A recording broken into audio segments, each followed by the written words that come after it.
everyone.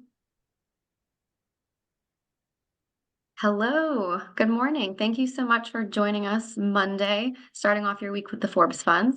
And I appreciate everyone's patience with my email that went out this morning because we were having an issue with our e-newsletter.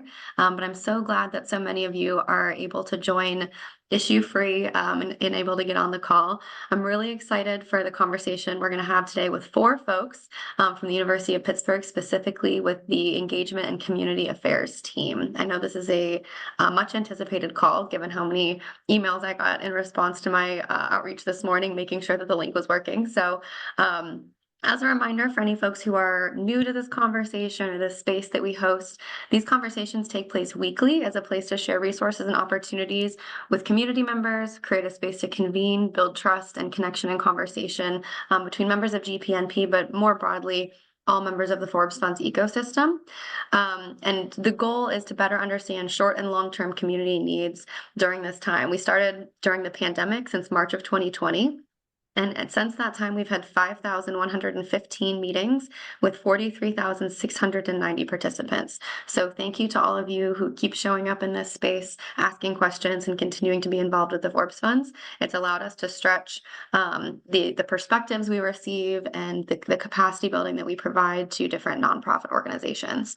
For our conversation today, there's an alignment overarching with the Sustainable Development Goals, the social determinants of health, and the 8 Rs.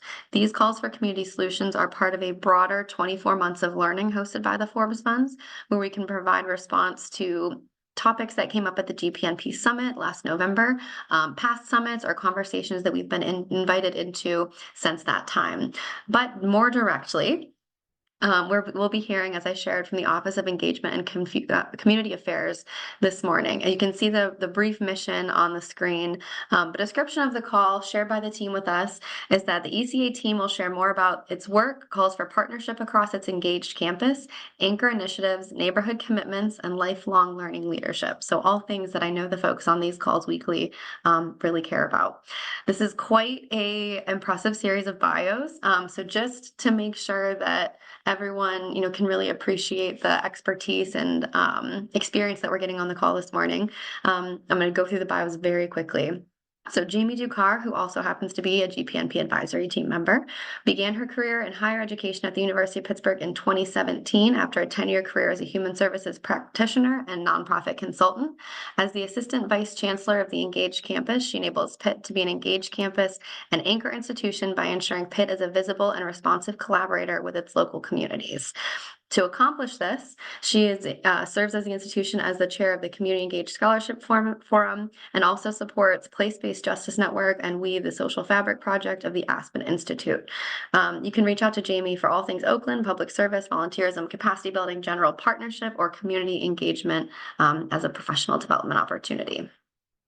Next up, Lisa Sharfstein, who is the director of the Osher Lifelong Learning Institute. Lisa, I hope that I pronounced that correctly, Osher or Osher. I'm sure you'll tell us when you'll jump on in a second. For herself and for others, Lisa embraces the ethos of lifelong learning. Throughout her career, Lisa has demonstrated this by working with leaders of all ages, from young children to older adults, and in multiple contexts and countries. Lisa recently concluded a 4-year position as a board member for the College Reading and Learning Association and is active in her synagogue's education and social justice initiatives. She earned a bachelor's from Itha College and MS and CAS degrees from Syracuse University. Keith Caldwell, excuse me, is the executive director of Place-Based Initiatives and for the Office of Community Engagement and Affairs. In this role, he supports Pitt's neighborhood commitments in Homewood, the Hill District, and in Hazelwood. Through the community engagement centers, he's able to make long-term commitments in developing mutually beneficial partnerships that strengthen both the university and our communities. Prior to joining the team, he worked for 14 years with the Pitt School of Social Work, including serving as the chair of the BASW program and most recently the Associate Dean for Student Success. He received his doctorate in education from the Pitt School of Education, Master in Social Work from Pitt School of Social Work, and Bachelor of Social Work from Niagara University. Pivotal to her role, Shatara also supports the Buy, Build, Hire local program at Pitt. She's the Assistant Vice Chancellor of Anchor Initiatives.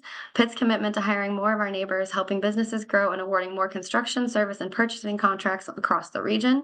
Additionally, she stewards Pitt's housing affordability initiatives in its Walk to Work program and serves as a convener and resource partner to non-degree workforce development efforts across the university. Prior to joining the university, Shatera served as the Community Health and Employee Engagement Programs Manager at Highmark.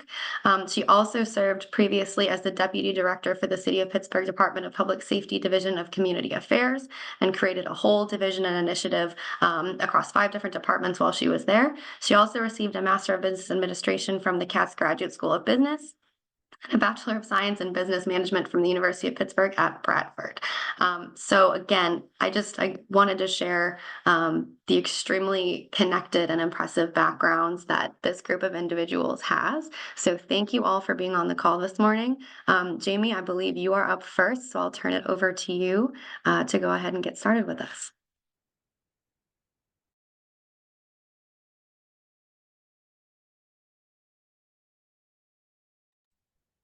Awesome. Can I get a thumbs up on the slides? You're good. Great. Hi, everyone. Good morning. Thanks for joining us. Please excuse the fact that you can see me in one box and I'm talking out of another. We're making technology work for us this morning. As Emily mentioned, my name is Jamie Dukar. I serve as Assistant Vice Chancellor for the Engage Campus here at the University of Pittsburgh. You'll learn a little bit more about what that means shortly. So thrilled to have so many friends in the room, members of our team. So there are some of you who know what we do, but there are more opportunities to get involved, to partner with the University of Pittsburgh, and we're openly inviting you to call on our team to do so. So just really quickly, we want to walk through some key messages about community engagement at Pitt. We're really proud to have built up a culture and model that has made our team really successful. We want to share that with you all as some of our current and potential partners. And we also want to share a little bit more about our strategic priorities. So moving forward, what is it that you'll see out of our team as well as the university as a whole? So just want to share at a high level our approach here at ECA. We come from an office that was previously known as Community and Governmental Relations. Many folks know when we were CGR, Jimmy Williams, John Wiles were really some of the most visible folks that were helping us to know what it is, what's happening around the city and our region, and how it is University of Pittsburgh can play a role.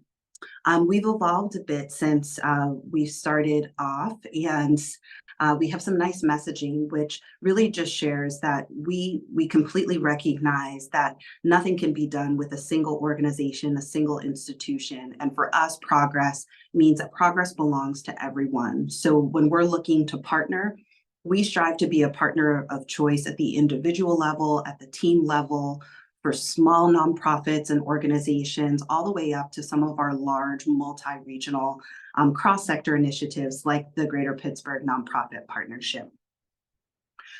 We've got 5 principles that we like to share that really help us set a strong foundation for our work. I'll very briefly move through these because we want to spend most of our time talking about our actual work, but want to share that we care with and about using the tools of research, service, programming, and innovation. As a higher ed institution, we know that we're best sitting in our wheelhouse when we're able to partner on collaborative projects that help us to expand what you can do using research, to expand what you can do doing teaching and learning. And we're using innovative practices within our office, but we're seeing all across campus that folks are really resourcing innovative ways to tap into community voice and start to use more community-directed modalities for our partnerships. And to that end, right, we know that people have relationships with each other. So there are folks that know myself, that know Keith, that know Shatera, that know Lisa, and can trust us as individuals. And that might not make it up to the institutional level. So we're working day by day for accountability and also visibility to ensure that the strong relationship you might have with myself or one of my colleagues does roll all the way up to that Pitt as an institution. Transparency, accountability, accessibility are the ways that we do that. So you'll find that we're very open to just hopping on a call, responding immediately to an email. If there's an idea that you're not sure who the best point of contact is at Pitt, we are your people. We can help you find your people. We're dedicated to solutions that can take root and build long-term community capacity. So just want to say here that our intention is to ensure that your organizations have what you need in order to best meet your mission, and that the University of Pittsburgh is a partner in that, not looking to take the lead and bring you all along for the ride. And finally, we believe opportunity can and will be more widely shared in Pittsburgh. There are continued challenges in our region that we're aware of. We think that if we're all working together, if we're staying laser focused on a few key opportunities, that we will be able to shift the quality of life within our region more broadly. So let's get into it. We have a single purpose here at ECA, which is to help folks find each other and forge meaningful and more effective collaborations. So if you're currently in a collaborative relationship with the University of Pittsburgh, we want to serve as an impact multiplier. We want to share that out, communicate it across the institution, pull in new partners that can help you think of things differently. If you don't currently have a partner at the University of Pittsburgh, where are the folks that can help you find who it is might help your organization find its best fit? So we've got some strategic priorities that we've been working on for the past year. It's amazing to think that we're already sort of in late March. So we'll be thinking ahead to what it is our priorities are going to be next year. But we just want to share a few things. One is that our community affairs goal is to build cleaner, safer, healthier, better connected communities adjacent to campus. That includes Oakland, but we also have some overlap with our neighborhood commitments, as we completely understand that our students are living as neighbors, not just in Oakland, but in neighboring neighborhoods such as the Upper Hill District and Shenley Heights. We know we've got students in Hazelwood. We know we've got students all over. We want to help connect them and ensure that they've got a positive influence on their neighborhoods as well as their neighbors. We want to grow our engagement with lifelong learning with residents 50 years old and better. You'll hear from Lisa about that. We want to expand both community and campus involvement in Pitt's neighborhood commitments and CECs. We also want to grow our ability to find and support our engaged scholars and practitioners, and I'll share a little bit more about that. Shatera will be sharing more about our anchor initiatives, which grow economic opportunity for residents and businesses across the region. And we cannot forget to mention, we have a set of youth programs serving kindergarten through 8th grade that sit at the intersection of our engaged campus and neighborhood commitments that you all will most certainly want to know about. So let's get into it. So community affairs. So our community affairs team consists of myself, Justin Dandoy, who's our director of community affairs, and Caitlin Crowder, who's our new assistant director of community affairs. A lot of our work is holding the core functionality for the university that allows us to be good neighbors, to be present and accessible, and to think about what solutions are that help to build bridges within our communities. So to that end, our community affairs team staffs all of the neighborhood association meetings throughout Oakland. I serve as the chair of Oakland Task Force, which is a collaborative of all the different organizations and people that are interested in the livelihood of our dynamic neighborhood, which also happens to be the third largest economic center in the Commonwealth. Part of our community affairs infrastructure also includes getting our employees involved. So our employee volunteerism function is really important to our community affairs team. And we have an enabling strategy here at Pitt that allows for any staff role to spend 7.5 hours, which that's a work day for us, each month in service to themselves or in service to others through professional development or volunteerism. So if you all are used to working with our students on volunteer projects, please know that our staff are actually they have an enabling policy that allows them to get out and support their missions as well. If you're looking with someone with some particular expertise, we can help make some matches there for your organization. All right, I'm happy to pass this off to my colleague, Lisa. Good morning. Thank you, Jamie. And I'm very happy to tell you about the Osher Lifelong Learning Institute. It is Osher, but sometimes we also say OLLI. So it's OLLI because Osher Lifelong Learning Institute is a mouthful. But I'm happy to tell you about our 19-year now history at the University of Pittsburgh. We are one of 125 OLLIs that are located all across the country, and they're all associated with a university and all connected with the mission of creating a learning environment for adults who are 50 and better. That's how we say older adult community, 50 and better, and to nurture this lifelong passion for learning, and foster the social connections that are an important part of healthy aging. And we here at Ollie at Pitt do that, and meet our mission by offering over 300 of our own courses. They are short 5-week courses that we offer in 3 different terms: spring, summer, fall. Um, and those courses are both online. About 65% of them remain online since the pandemic, and the rest are in person here on campus, or sometimes we are partnering now with communities, and who are hosting some of our in-person courses off campus.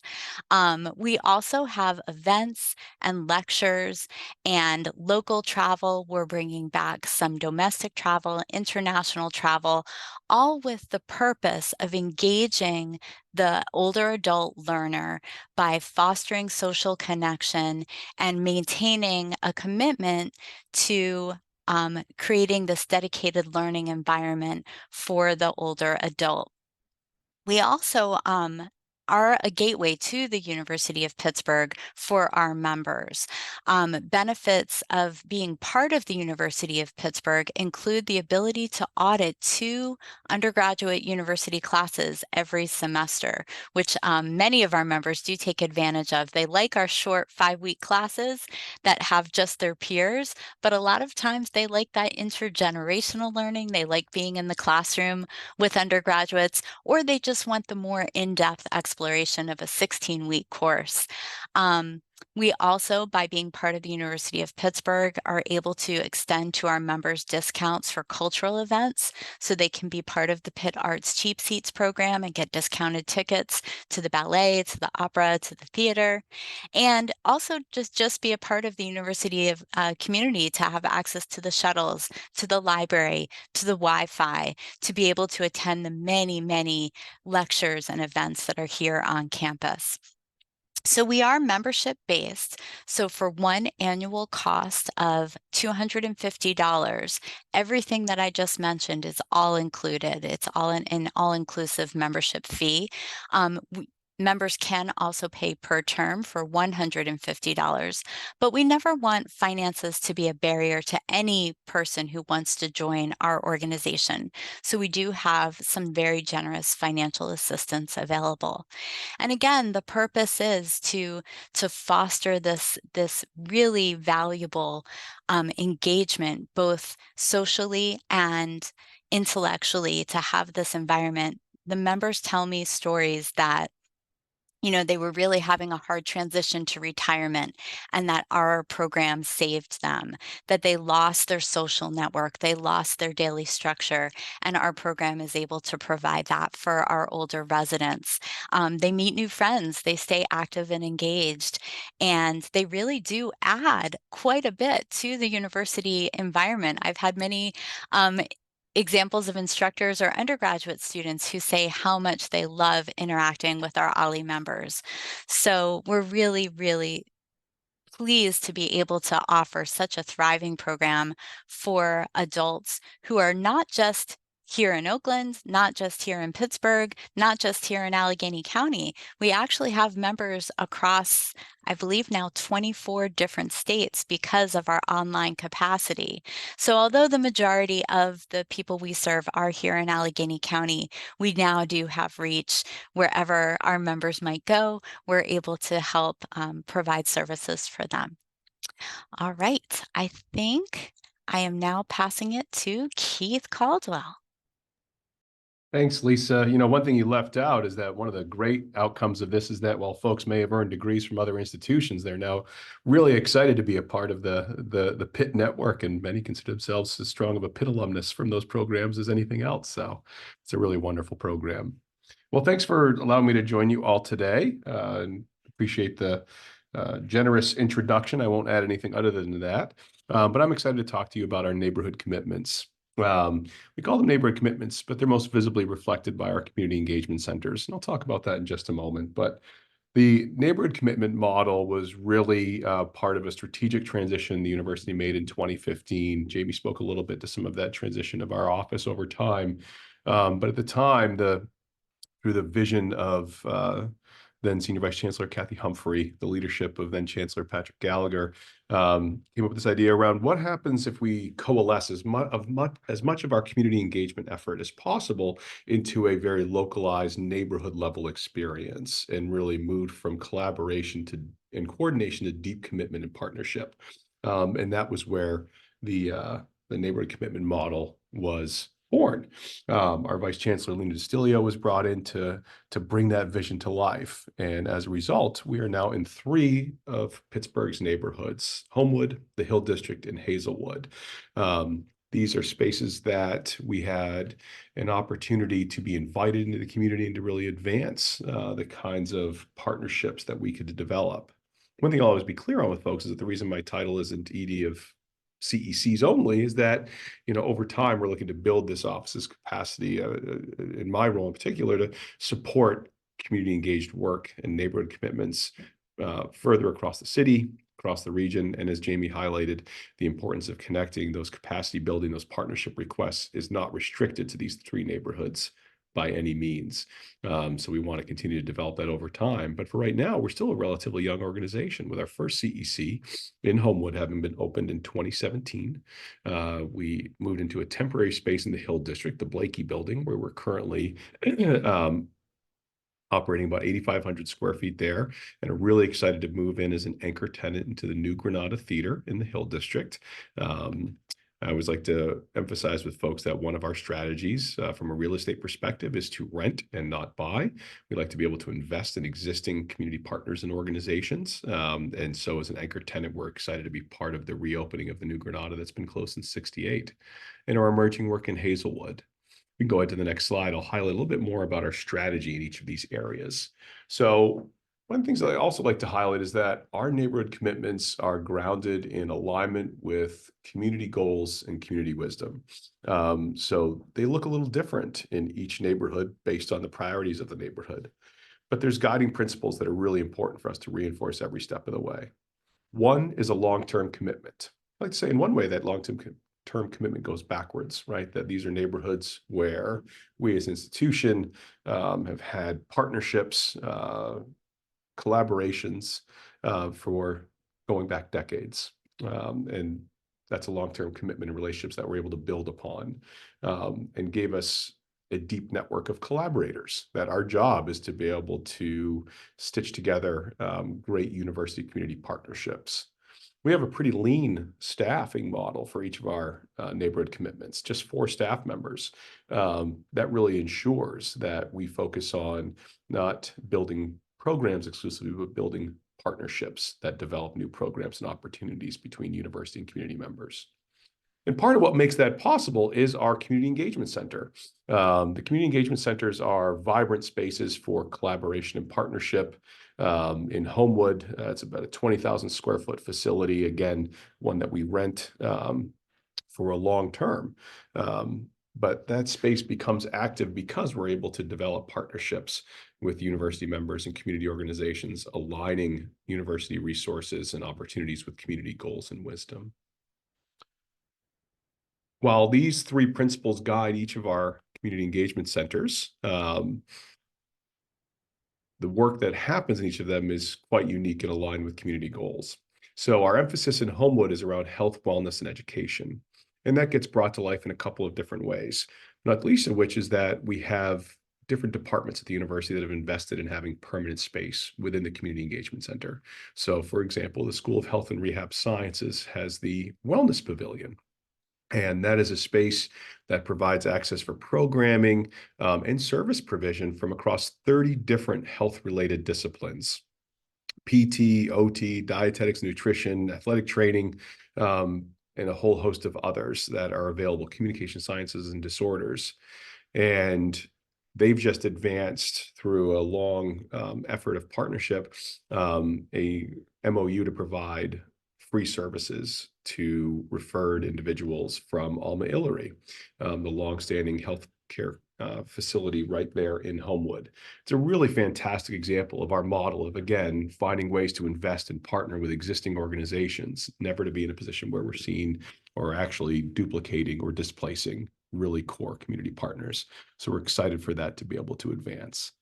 In the Hill District, aligned with the original visioning through the Hill District Community Development Corporation's New Granada STEAM Task Force, where folks came together and asked, what do we want this catalytic development of New Granada Square to do for the community? There was a real emphasis on digital inclusion and STEAM and STEM education.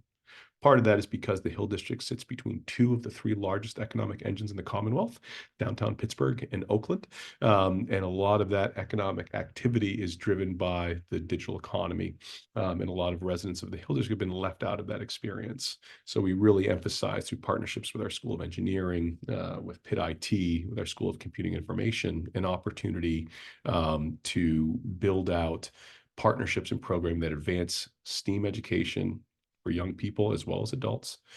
By STEAM, I mean science, technology, engineering, math, and then the A can be all kinds of things: architecture, art, awesome, whatever we want to be able to incorporate in there to make it a well-rounded experience for folks.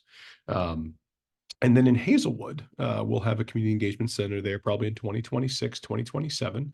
We're partnering with the Center of Life on a new development that they're doing down in Hazelwood Green. And the emphasis there is around the emerging life sciences industry. For folks who aren't familiar, the university is building a bioforge, a substantial biomanufacturing facility down on Hazelwood Green.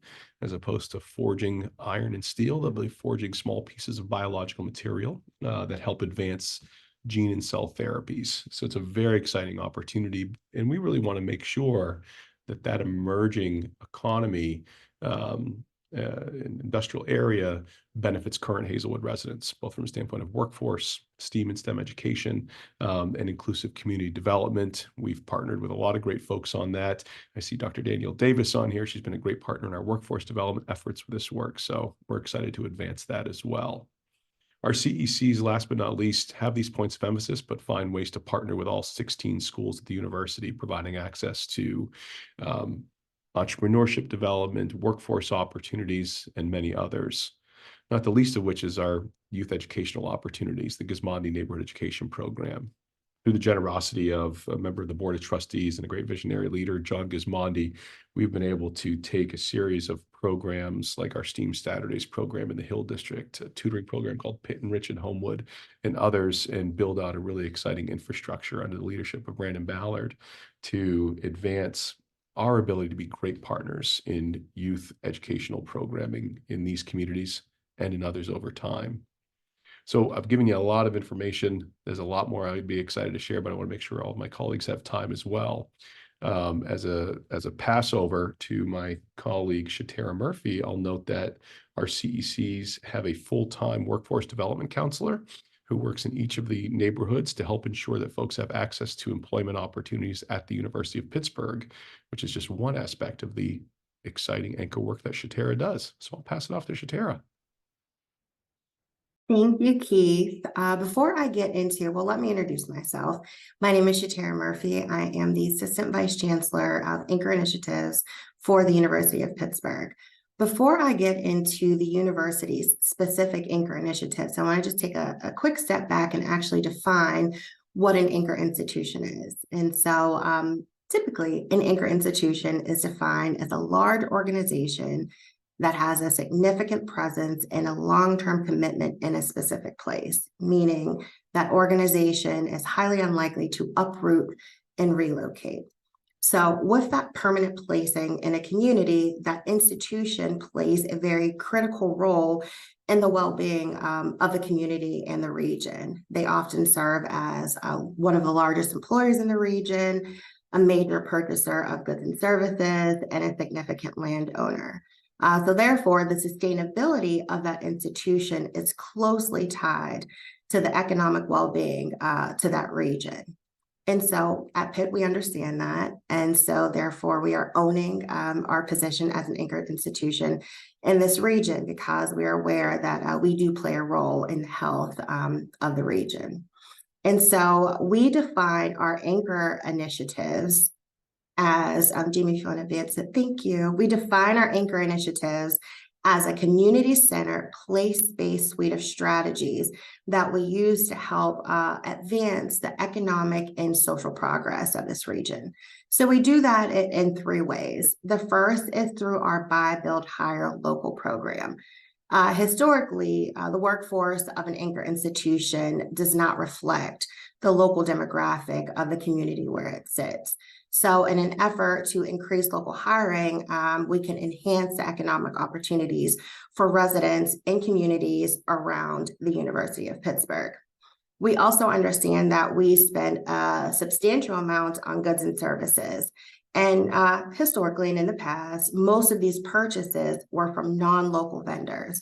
So being intentional about being an anchor institution, we know that supporting local procurement, construction, professional services can benefit locally owned businesses, keep that money here in this region, and really help advance the economy. And we also know that we see more minority, women-owned, diverse businesses locally than we do from some of our non-local vendors that we were using. And so ultimately through the Buy, Build, Hire program, we want to focus on local hiring, procurement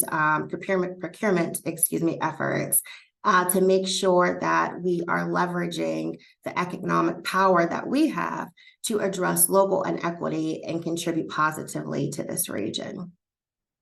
Another component of the anchor work is the housing affordability investments. And so Pitt is committed to this two ways. One is more of an external focus. The other is an internal focus, but collectively they support the sustainability of the Oakland community. So we are a significant investor in the Oakland Community Land Trust. We have a historic investments in the Oakland Development Fund, and we actively participate on its board of directors. And so for those of you that don't know what a community land trust is, it really breaks down home ownership in a shared equity model. So the Oakland Community Land Trust will own the land, but the homeowner will own the home that actually sits on the land. So it does give that homeowner an opportunity to own a home at a more affordable rate. And so internally, we have a forthcoming Walk to Work program.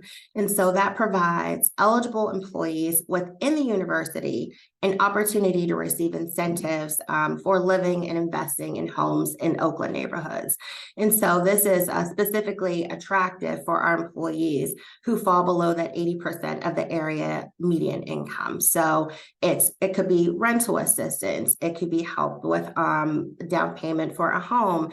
It could be if you own a home already in the Oakland neighborhood, investing for some rehab to that home.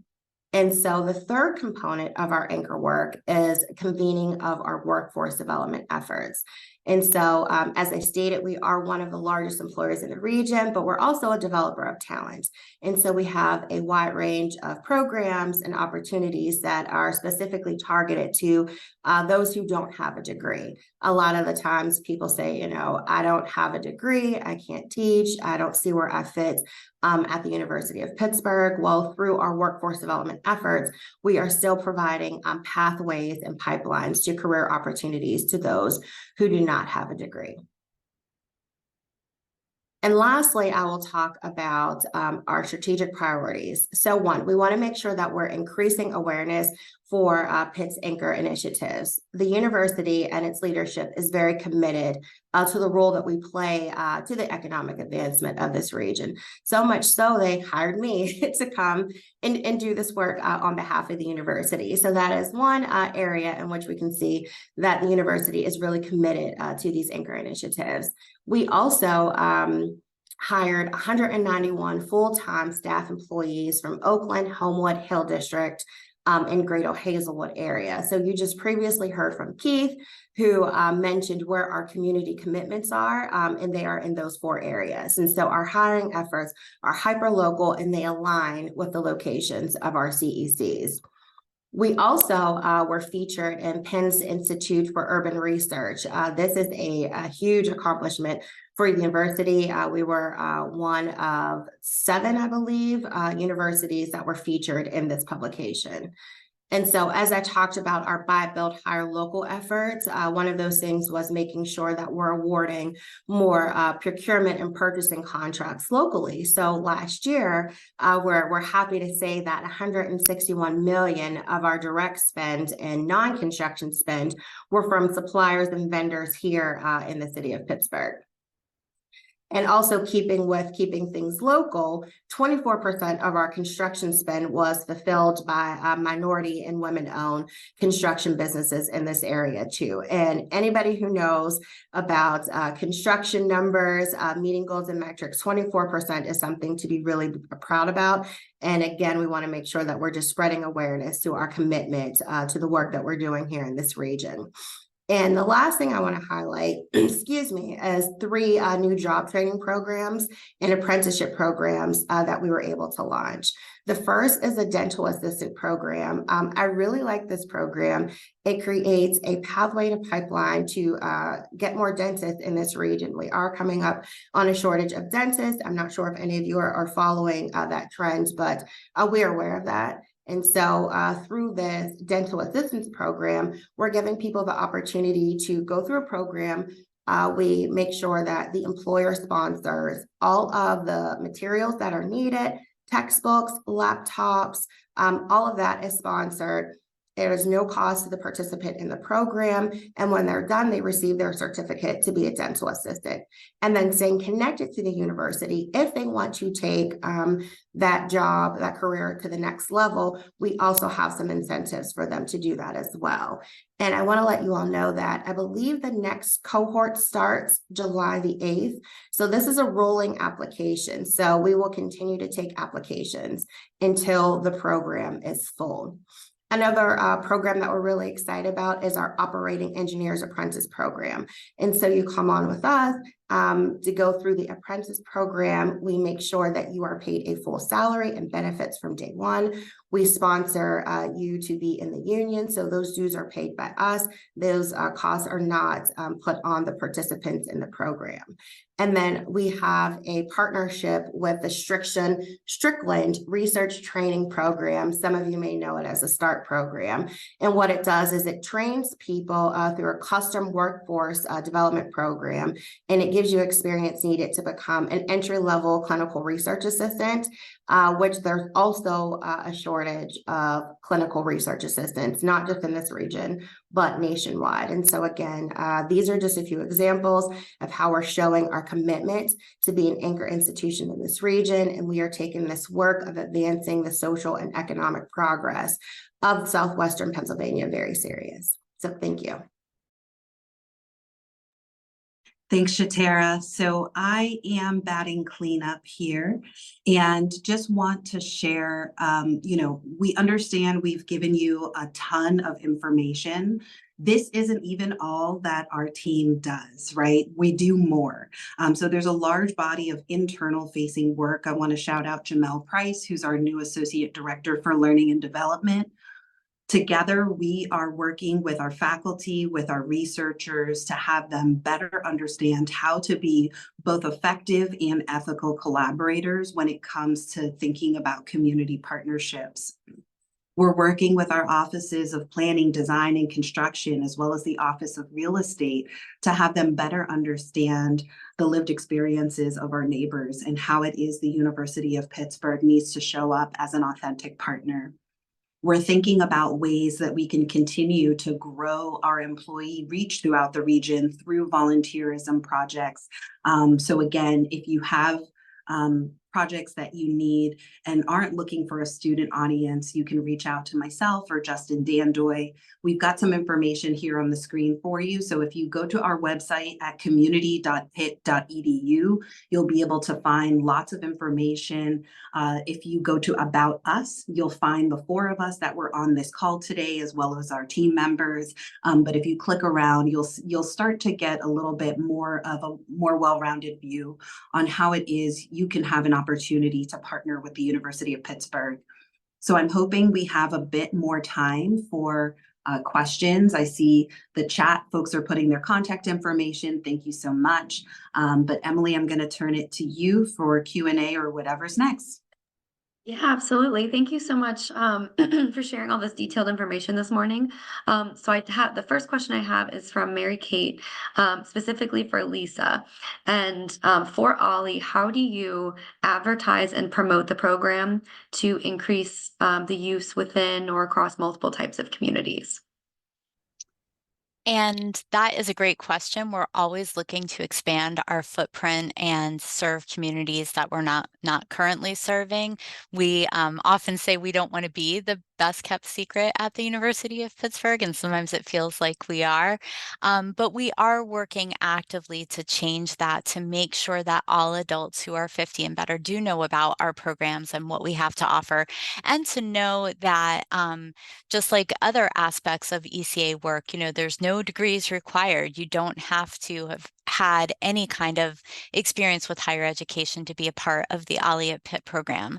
So to specifically answer that question, we are trying to build our networks with both urban and rural partners to get into both neighborhoods in the city of Pittsburgh that we might not be currently serving, but also our surrounding communities in Butler County and Fayette County, in Washington County, to kind of reach the other parts of Western Pennsylvania that we might not be able to reach right now, and working with those partners by working our networks, and then working with our ECA colleagues and our CECs.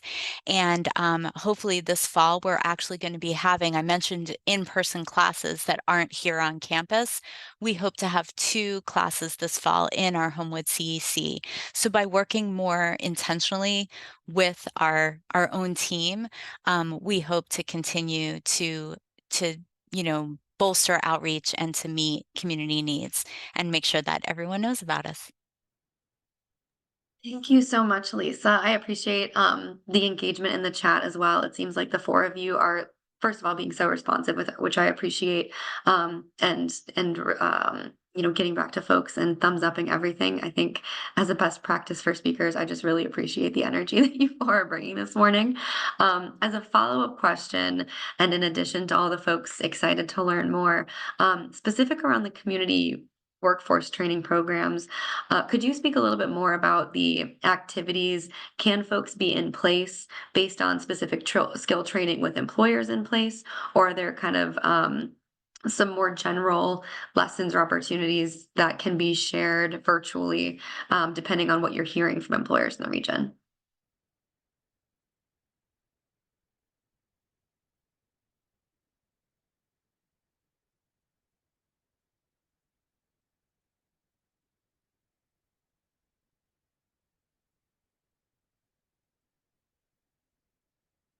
Uh-oh, I think you might be muted.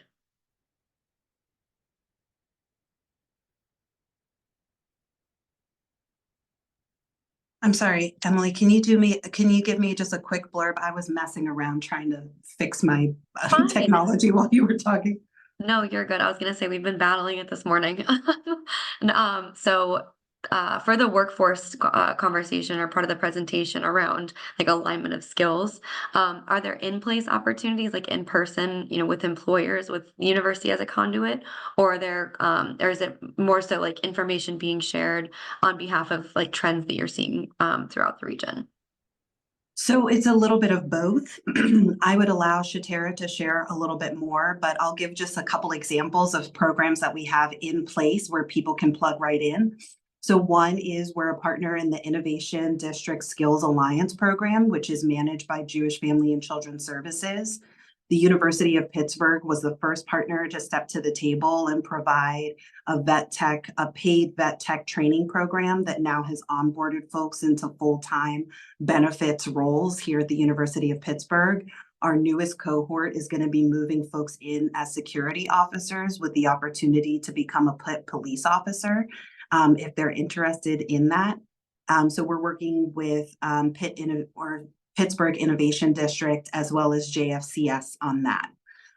Things that Shatara shared, like the dental program, right, like the START program, those are in place, but we're really open to hearing what's happening in our workforce. So we work across all 16 schools at the universities as well as all the major centers. So we have we just have a nice view from the balcony, I'll say, to be able to know what's happening across the institution and where there might be some energy and some resources for folks to tap into. So if there's an opportunity, definitely connect with Shatara, right? So she would be able to get to our academic leadership to see, is this something that we're already thinking about?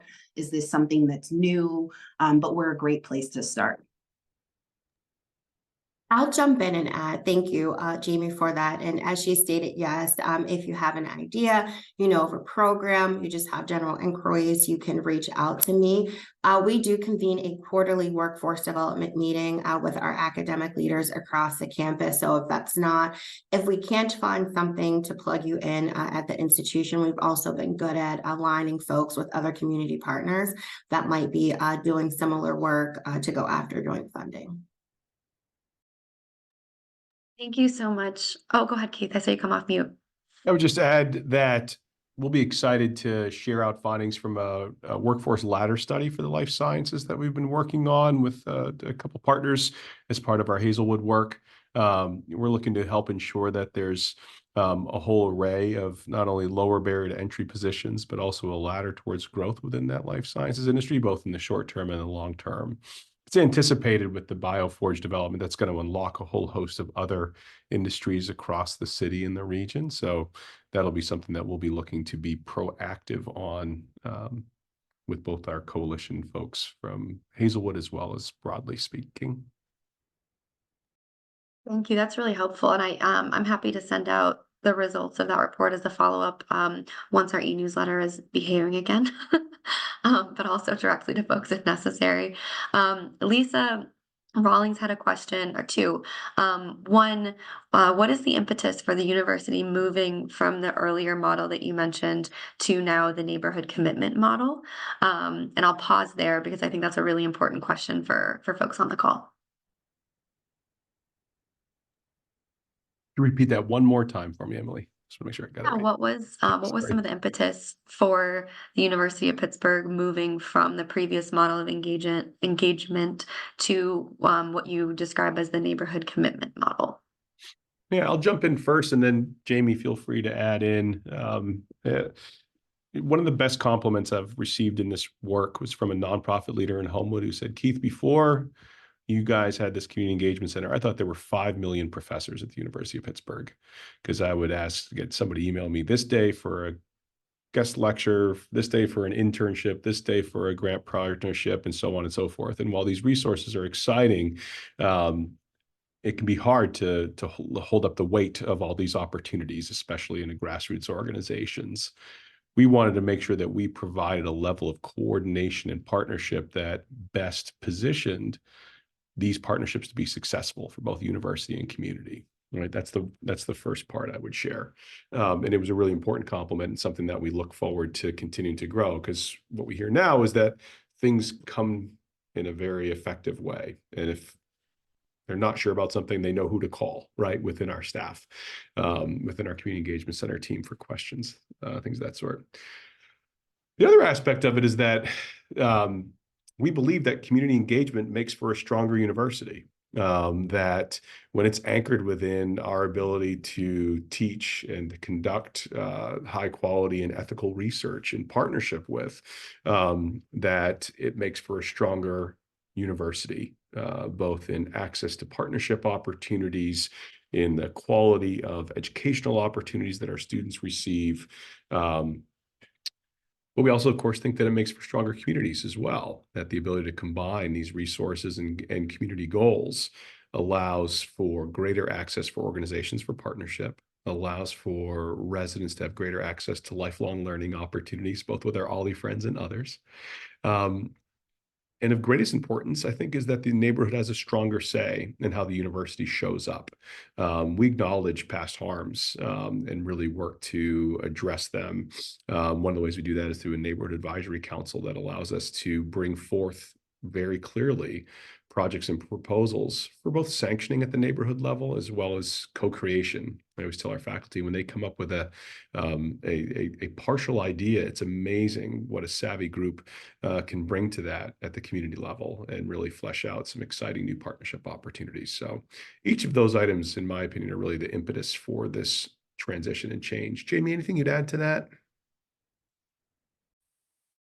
I would just share that our model is always evolving, right? So part of us being in place are that we're responsive to what we're hearing and where there's energy and resourcing. So whether this is a really emergent idea or whether there's a full coalition that's already at work, we're your partners in sort of sussing out how we can figure out how University of Pittsburgh can come to the table. So the neighborhood commitments model is our way of really showcasing what's possible when you know that somebody's going to be at the table for 20 to 30 years.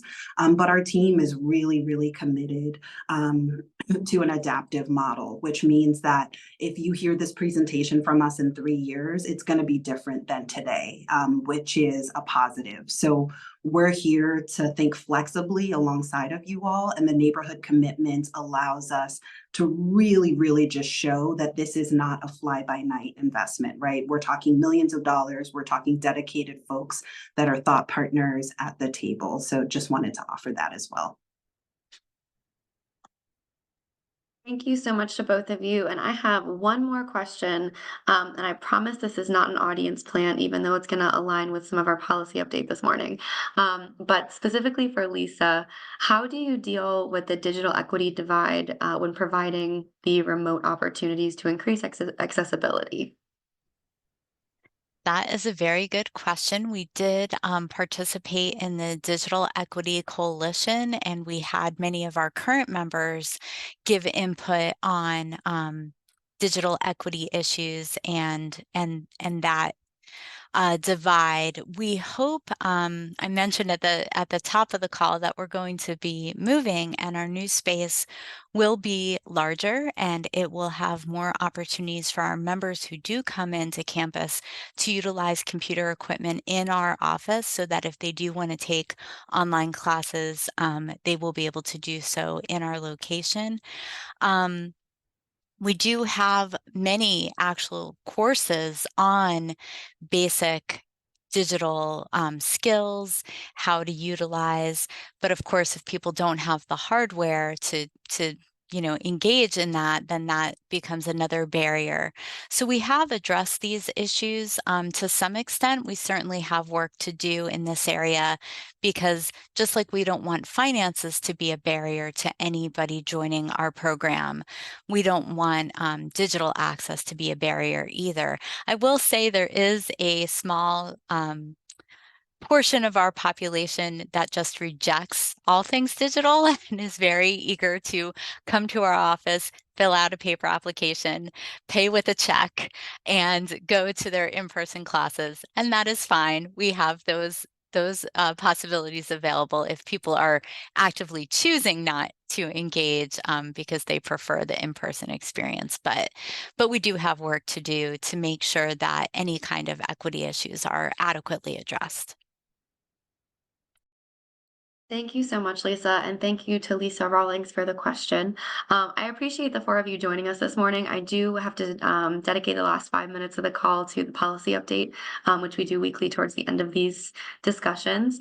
But I see that there's still some questions, mostly around continuing this conversation, which I think demonstrates the success of the call this morning, since that was your goal.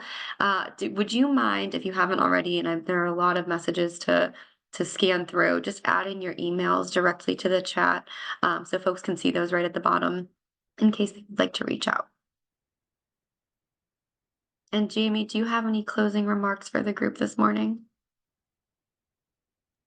No, just thanks for the time, and we're looking forward to the follow-up conversations. Thank you so much again. And Bree, would you mind launching the poll as I start to share my screen just to go through the policy updates? You're going to see a pop-up in just a moment on your screen. And this is a survey that we conduct weekly to share just kind of, goals with these calls and making sure that it's meeting the needs of the individuals who are joining us on a weekly basis. And I am going to talk through some public policy updates while you are completing that information. So, for today, a couple of state level updates. But first, at the national level, you may have seen over the weekend news about President Biden signing a $1.2 trillion package of spending bills. I believe it was 6 bills after Congress passed legislation. This would have resulted, had it not been passed on time, a partial government shutdown with 6 agencies across the federal government. It was passed in a 74-24 vote at roughly 2 a.m. on Saturday. And for anybody thinking, wasn't the deadline at midnight on Friday? Yes, technically, but because it was passed, 2 hours late, and it was mostly procedural actions at the time that it was passed, the White House has agreed not to enact any sort of official shutdown operations, just because of the 2-hour delay on the procedure pieces. In President Biden's remarks following this passage, he did reflect on this as a compromise and neither side really getting everything it wanted, which is pretty common rhetoric for a lot of decisions, especially at the federal level. But I mean, even with divided, House and Senate agencies at the state levels as well. But it does expand access to childcare, invest in cancer research, funds mental health and substance use care, and advances American leadership abroad, and providing resources to secure the border. It took lawmakers 6 months into this current budget year to near the finish line, and I know that we've seen this increasingly in past years, again at the state level, in addition to the federal level, where there have been late budgets. And so, in terms of implications for nonprofit advocacy, individuals who receive funding from the state and federal level, there are some revised timelines that we'll be getting into later this year as part of GPNP advocacy capacity building pieces. Just kind of sharing what we're hearing from nonprofits who have lobbyists that they're working with, what some of these updated timelines should look like in terms of outreach, rather than January when the governor proposes his budget. A lot of folks are moving to like November and December outreach to engage with the executive office and members of Congress to get on their radar sooner, whether that's for appropriations, specific line items in the state budget, or just making sure that individuals know about their organizations and what they accomplish and how that could be related to caucuses or commissions that our elected officials are on. I can't underline enough the need to reach out to members of executive branches of government as well, because that's a whole nother cycle of the implementation process that advocacy is really kind of seeing a shift in timeline for these budgets and their passage in recent years. But the reason I did a shout out for Lisa's question around digital equity is because there have been some updates recently throughout Southwest PA on broadband rollout.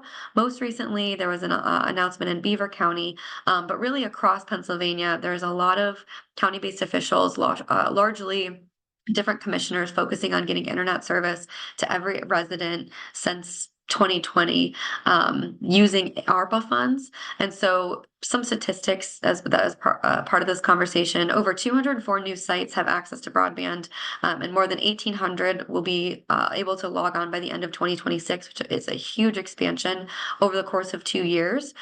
24 million Americans cannot currently access broadband, 28% of those living in rural areas. And so specific to pockets of Southwest PA, we're seeing that same type of accessibility issue. And so some of the updates I'll provide specific to the region are going to speak to that 28%, particularly in rural areas having accessibility issues. 2.7 million Pennsylvania households had internet speeds that were slower than FCC minimum standard. And this is as of December 2022, which is also the most up-to-date information. And 23 low-income Americans, including 759,000 Pennsylvanians, will lose a $30 monthly FCC subsidy by the end of May, which is covered by the Affordable Connectivity Program, or ACP, which runs out, like I said, at the end of May. So that funding has not been renewed. What does this mean for our region? There are some significant strides that have been made, specifically in Westmoreland, Washington, and Beaver County, and just providing an update on those efforts. At a news conference this past Friday, and officials announced that the broadband service had been extended to more than 200 sites in Big Beaver Borough and South Beaver, Darlington, and Hanover townships. These were among 24 municipalities identified as high priority since 2021, and we're just moving into the phase 2 and 3, and even 4 in some of these areas in terms of implementation. In Westmoreland County, Verizon is partnering with the county government to start a project that will bring internet to over 400 sites, specifically in Dairy, Fairfield, and Legionnaire townships. Washington County is partnering with 5 internet service providers to stretch 111 miles of fiber optic cable to rural areas and reach 970 underserved homes and businesses. As a shout out to Washington County, I know that there are a lot of places across the state that are really looking to their leadership for guidance on this, since they're approaching phase 4 funding at this point, using and leveraging ARPA dollars and starting to talk about the Inflation Reduction Act and bipartisan infrastructure law for credits or opportunities that can be stacked on top of that. So they have a really excellent foundation in Washington County. And then Beaver County, as I shared, the commissioners earmarked $11.9 million of the American Rescue Plan Act money for the work, which is going to bring service to more than 1,800 additional homes by the end of 2026. So you can see there's a lot of efforts, throughout Southwest PA. There's different metrics for success depending on the various areas, what the population that has limited access to broadband looks like, where they live, and how that the fiber optic cable can reach them. So just to share those as quick updates, our policy calls this year are going to continue to be talking about that, and looking at next week, April 1st, Itha Cow is going to be joining us. She's the Director of Digital Inclusion and Innovation at Neighborhood Allies.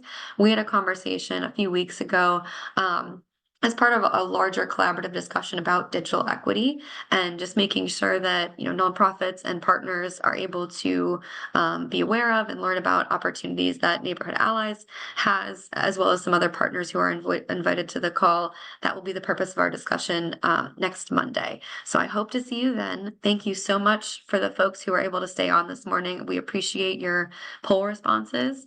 Thank you again to our speakers this morning, and I hope you have a wonderful rest of your week. Please feel free to email me, Emily@forbesfunds.org, if you have any questions, particularly about the policy information, because I know we had to cancel our meeting this month, but we will be back on time in April, and I hope some of you can participate in that call. Thanks, everyone.